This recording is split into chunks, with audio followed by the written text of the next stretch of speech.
All right, guys, welcome back to another episode of Ride Your Money Wave, where we talk about becoming wealthy through three things: personal finance, entrepreneurship, and overall life and career success. I've taken a little bit of a break. Things have been pretty chaotic with teaching during COVID. And frankly, I've also taken a break just to take care of myself. I feel like I've been working so hard these past few years that I've really neglected my health, and so I'm taking some time to reinvest in myself now that finances are really secure. But I came across some news that a former student is absolutely crushing it for his age, and I said, all right, this is definitely worth sitting down and talking and sharing his story. So I invited Matt Miller onto the show here, and when his mom started to tell me about how great Matt is doing, I was anticipating a specific number, and just that she'd be proud of him opening up a Roth IRA and saving and investing. But when she muttered how much he has for his age, I about fell out of my seat. And I said, man, he is so far ahead that he has to have some insight and some stories and some knowledge to share with all of us that we can learn from. So, Matt, good to see you again. Welcome onto the show. I think we've got a lot of ground to cover, so let's just dive right in. So, Matt, drop the whopper on us. How old are you, and how much do you have invested? Well, thanks for having me on here. So to start off, I'm currently 19 years old, and I'd like to say currently my portfolio is probably around 55,000, hopefully pushing towards 60 soon here. That is incredible, man. It still makes me smile, and it's not even my money. I'm just happy for you. So that does not happen overnight. So Matt, talk to us a little bit about when this started and how you got involved in saving and investing. So saving and investing has been something that I've been passionate about for ever since probably I was in middle school. I've grown up around my dad, who's been big in the world of banking and finance. So I've always kind of had that influence there, encouraging me to save and finance. I like to say, he'd always encourage me to say I got a gift for Christmas, and when I was young, to put it aside. And he actually opened up a brokerage account for me very young, probably when I was about 12 or 13. So with the little money I get here and there, I'd like to mow my neighbors' lawns throughout middle school. So I'd always put that little bit of spare change in there, and watching it grow passively on a small scale, that kind of motivated me to only do more and more. That's awesome. So when did he kind of hand over the reins to you then? I'd say really, I got really interested about 16, 17, maybe 18. I remember opening my Roth IRA on my 18th birthday, but that's when I really started getting really passionate the last couple of years here. And so when you're 12, 13 years old and you're handing over this money, is he sitting down and telling you how to invest it and what to invest in? Or is he just kind of taking it over, and now as a budding adult, you're making those decisions? Yeah, he was kind of taking it over. It's not managed by either of us. We work with a financial advisor, so it was managed outside, so it's a bit more passive, but now I'm starting to take more and more and manage it myself here. So for years, it wasn't managed by me, but now I'm starting to. Gotcha. And so we are talking literally the week that Robinhood has, shaken up the markets, shorting AMC, well, actually, it's quite the opposite. Robinhood is bidding up AMC and GameStop. And it'll be interesting to see how things play out with this, Main Street, retail investors versus Wall Street. But the reason that I bring it up is, are you investing in any individual stocks, or are you all index funds or mutual funds? So my Roth is actually at Morgan Stanley, handled by an advisor, and that's in mainly index funds. That's a bit more conservative, but it's in a lot more index funds based around, it is riskier. I have a higher risk tolerance because I'm pretty young here, but it's based around, there's index funds for large cap equities, small cap equities, emerging markets, internationals, but it's mainly in equities. And then I do manage a little bit myself, a small portion, and I like to be, once again, just at a higher risk. So individual equities, I like to invest in emerging markets, smaller cap companies, growth companies. So I like to be a little bit riskier just because I know I have time on my hand, plenty of years to recover if needed. Definitely. Yeah. When you said the word conservative, I'm like, you're 19 years old. you can ride the wave and the volatility of the stock market for quite a while here. Yeah. I do like to leave my Roth a little bit more conservative though. Gotcha. It makes sense, but mm-hmm. Yeah, I think it's really interesting because we're starting to see, especially among young people, the accessibility of investing through things like Robinhood and these different apps. And now it's almost, I would argue, becoming more of a gambling or, day trading as opposed to truly investing. So I was curious if the bulk of that money, that $55,000 that you've acquired, was it by taking speculative positions, or it sounds like it's just slow and boring index funds, huh? Yeah, probably. I don't really believe in speculative plays there. I think that time in the market will always beat timing of the market. So I'm here for the long haul, and it's been a gradual growth, nothing insane. So I believe in investing for the long term. What's interesting is even the language that you use sounds a little bit more like a seasoned investor. So where did you learn, the lingo? Where did you learn your financial literacy? So in my free time, I like reading books, internet articles, watching YouTube videos. I just like to always be constantly learning. I know there's way more out there that I could always be learning. So that's something that I really enjoy doing. And I like to think that I pick up some of that.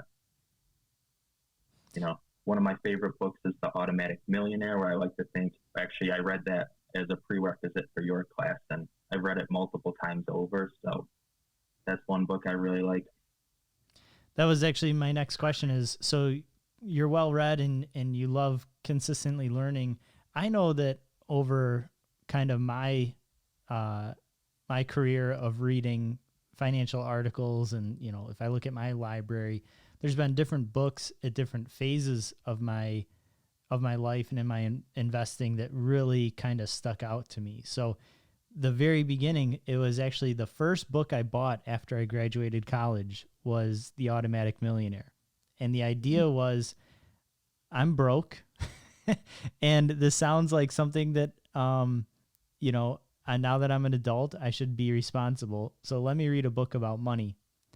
And different parts of that book speak to different people. I think for guys like you and I, we didn't have spending problems. So this idea of a latte factor really, and, giving up small purchases, it was like, no, I'm pretty frugal to begin with. So that wasn't earth shattering. But what really popped out at me in that book was the 3 columns of people who each save like $3,000. Someone starts young and saves for the shortest amount of time. Someone delays it, saves for the most amount of time, and saves the most amount of money. But it's the person who starts young that actually ends up with the most. And once I understood that, and once I understood compound interest, it was off to the races. It was like, okay, everything I can throw in the market now, I'm going to do it because I'll take my sacrifices up front. Was there anything in particular that jumped out at you in that book, or have you read any other books that are noteworthy? Yeah, well, that, like what you just said there, time is your biggest factor, and it's something that's really been put into perspective here for me the last couple of years. So the way I kind of think about things is when I go to make purchases, like, for example, I'm not really into expensive shoes or expensive clothes, but I'll use an example of like a $200 pair of shoes. It's not $200, it's thousands when you think about the time value. So I think about what would this money that I'd be spending be worth in the future? So that's kind of just the way I like to think about things. I like to credit a lot of that to helping me get to where I am today. Just the kind of delaying instant gratification. I'd rather save for the future and enjoy things then than now. Sure. So you're in college right now. What are you studying? I'm currently double majoring in finance and supply chain management. I think I'm interested in pursuing a career in finance, or more particular, like some sort of asset or wealth management. An appropriate fit, right? No surprise there. So when you look around at your friends and the people that you're in school with, I mean, do you feel like just handing out copies of The Automatic Millionaire, or do you find that other people are like-minded in their relationship with money? Well, it's kind of funny that you mentioned that. I wish I had enough copies to hand out, but I like to think I've recommended that book to more people than I can remember. So I do see a lot of people, like you mentioned earlier, the latte factor. It's just the concept that small purchases do add up. If you spend $3-4 a day, it adds up. So that is a book that I do highly recommend to a lot of people. And I see a lot of people spend money fairly consistently, but they don't really realize the value of that over time. I was like a disciple of that book for quite a while. And then recently I picked up The Simple Path to Wealth by J.L. Collins. And I felt like that really had a little bit more of a broader spectrum of what it covered. And so now that's actually kind of turned into the book that I recommend the most, because I agree with Collins in the fact that becoming wealthy isn't really that difficult. It's very accessible, and the market is going to do what it's going to do. The market is going to throw up returns in the positive, low single digit numbers over a long period of time, historically speaking, right? So what you got to control more isn't the market, but rather is to control your own behavior. And what's interesting is now with the pandemic, and so many young people being aware of how important the economy is. And then if they're aware of what happened in March with this, V-shaped or even K-shaped recovery, I think there's a lot more interest in the stock market. So it's like on a weekly basis, I have former students and people emailing me, asking me, for advice. And I say, listen, here's this 1 hour video on Google. It's on YouTube, but it's J.L. Collins talking at Google. It's like, watch that. They'll answer probably 80% of your questions. Go read the book. And then, let's get ready to start investing. So if you haven't picked up that book, or if you haven't watched that video, I think you'd probably get a lot out of it. That'll definitely be one to add to my list then. So this $55,000, most people aren't even saving at your age. And here you are, you actually have a significant sum of money. You're easily in the top 1% of people in your age bracket, even people older than you.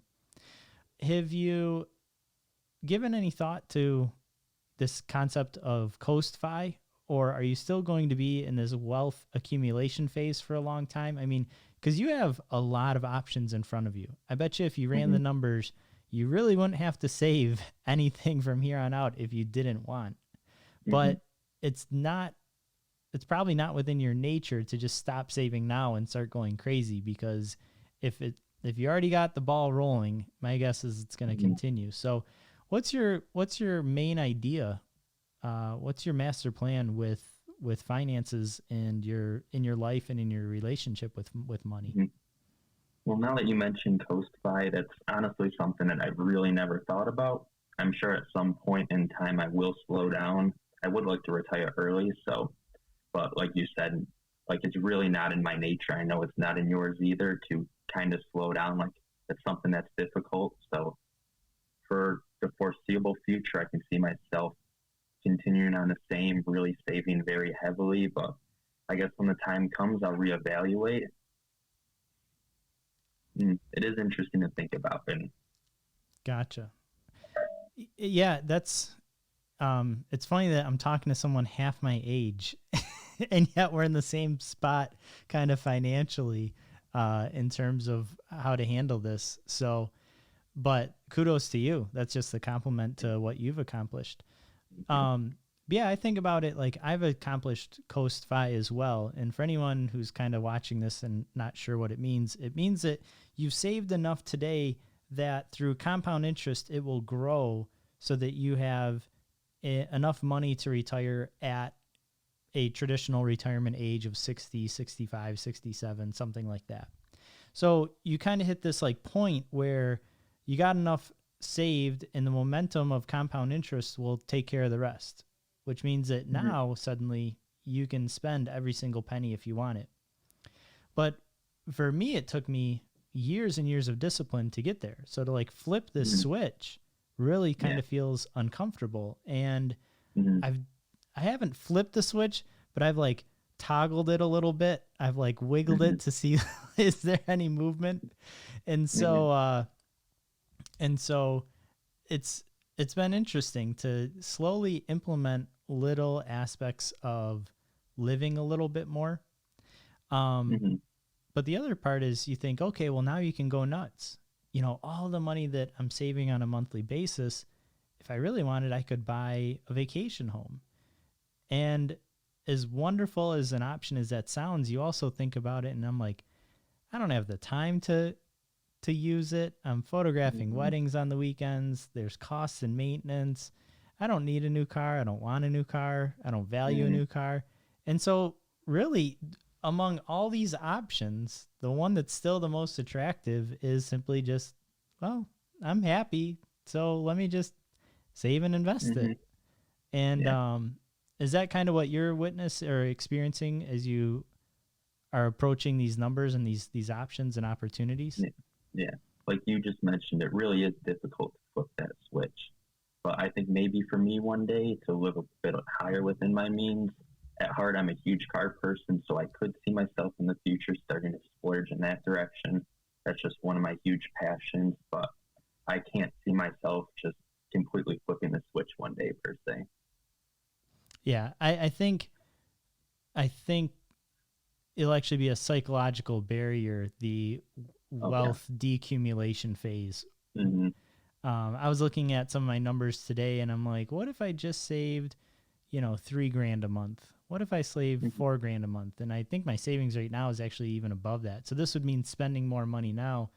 And I'm looking at the 4% withdrawal rule and I'm like, I couldn't even spend 4%. You know what I mean? Like I couldn't spend 4% of what I got. How am I going to get rid of the rest of this? And it's a great problem to have, but it's bizarre. It's really bizarre. Yeah. Decades of you thinking one way. It's just, that's how you're trained to be already. So your dad, let's circle back a little bit. Your dad set you up. He got the brokerage going and things like that. I'm assuming he's also pretty financially savvy. Did he say? Yeah, that's one thing that. Oh, go ahead. You got it. Oh no, I'm sorry. That's one thing that he's always, I've learned from watching and listening to him. That's one thing that he's preached upon. That's awesome. You're very lucky to have that opportunity and influence in your life. I know for me, I had that a little bit with my parents and then also my brother who's very mathematically inclined. And he was really the one that introduced me to the stock market in the late 1990s, which was just this fantastic, euphoria of the market just going up. So, when that's your first taste of the market, it's a pretty sweet taste and gets you hooked for sure. All right, Matt. So we had a little bit of a technical glitch there, but we're back in action. So let's wrap this up and kind of put a big bow on it. So I would ask you, what advice did you wish you knew that you can share, when I was your age type thing? But the difference is that you are those people's age. So what advice can you just straight up give your peers or people watching this video? actually jotted down a few things here, and you briefly mentioned them, but there's a few I'd like to reiterate. But it is, like you mentioned earlier, very easy to become wealthy. I believe that it just takes time. It's not going to happen per se tomorrow or next year or 5 years, but give it 30. I think it's very easy. And another thing is, like you mentioned, the latte factor and the automatic millionaire. Small purchases do add up. So small purchases could perhaps be saved instead. That's one piece of advice I'd like to give. Like, cut back on going out to eat. Save that instead, per se. Yeah, I think part of it too is also the phase in life that you're in, right? Mm-hmm. So that works great when you're playing defense with your finances.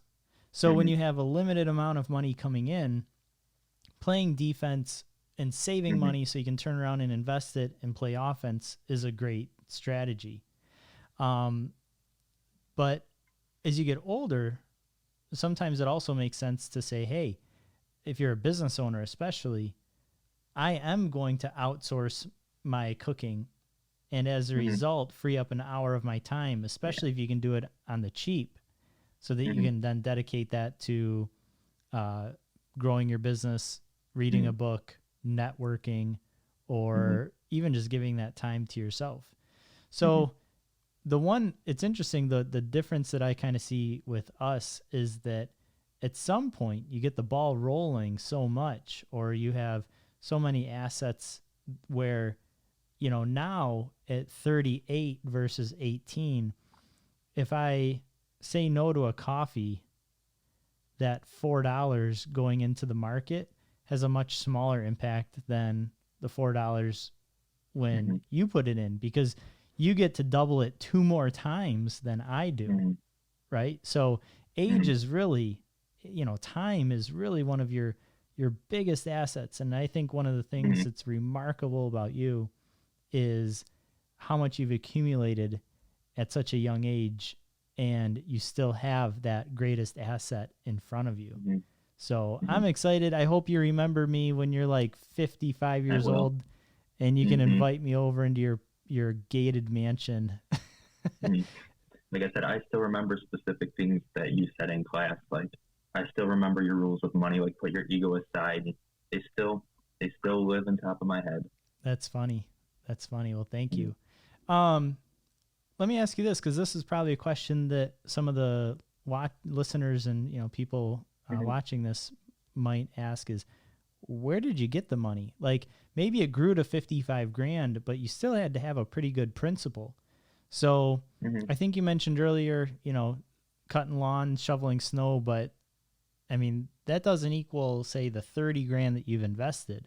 So there's got to be some other puzzle pieces here that allowed you to accumulate such a large number. Yeah. So I've always worked, I've worked all throughout high school, worked in middle school. I used to mow lawns before I could have a job. So I'd mow multiple lawns a week. As soon as I turned 16, I was working. I worked full time over summers and Christmas. And like you said, the defensive strategy, I think for the normal person to get the ball rolling, it's not about increasing your income. It's about decreasing your expenses.